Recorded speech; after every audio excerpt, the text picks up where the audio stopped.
ధార్మిక ప్రచార వారోత్సవాల్లో భాగంగా ఈ నెల 8వ తారీఖు నుండి రేపు 15వ తారీఖు వరకు ఉత్సవాలు జరుగుతూ ఉన్నాయి. ఇక్కడ ఈ ఉత్సవాల్లో భాగంగా స్వామివారికి విశేష కైంకర్యాలతో పాటుగా సంస్కృత కార్యక్రమాలు రోజుకొకటి చొప్పున జరుగుతూ ఉన్నాయి.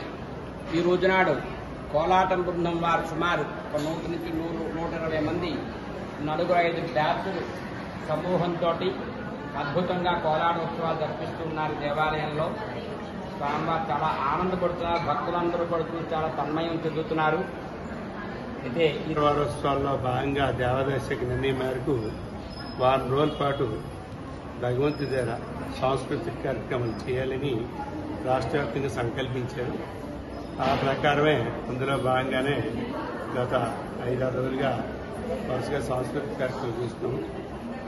మహానుభావులు వీళ్ళంతా చాలామంది భక్త మహిళామణులు కానీ భక్తులు కానీ హరికథలు ఇలాంటిలో దేవస్థానానికి పూర్తి సహకరించి వీళ్ళందరూ పూర్తి సేవాభావంతో ముచ్చట చేస్తున్నారు.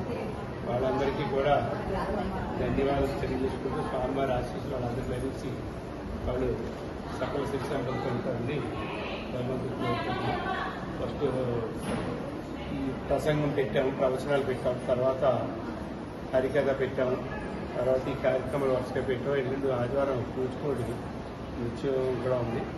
అలాగే ఇవాళ కోలాటాలు, రేపేమో భజనల కార్యక్రమం ఉంది. నేను కీర్తన కార్యక్రమం చాలా అద్భుతం. ఇక్కడే కాకుండా తిరుపతి, శ్రీశైలం అన్ని చోట్ల కూడా చేశాము. ఇక్కడ ఈ కోవిల్లో చేయడం చాలా సంతోషంగా ఉంది. నవవిధ భక్తి మార్గాల్లో అర్చనం, కీర్తనం, శ్రవణము, దాస్యం అన్నింటిలో నృత్యం కూడా ఒకటి. మేము ఈ రకంగా స్వామిని ఆరాధిస్తున్నామని అనుకుంటున్నాము. మాకు ఈ అవకాశం ఇచ్చినందుకు మా కుటుంబ సభ్యులకి, కమిటీ మెంబర్లకి, మేడంకి అందరికీ థ్యాంక్స్.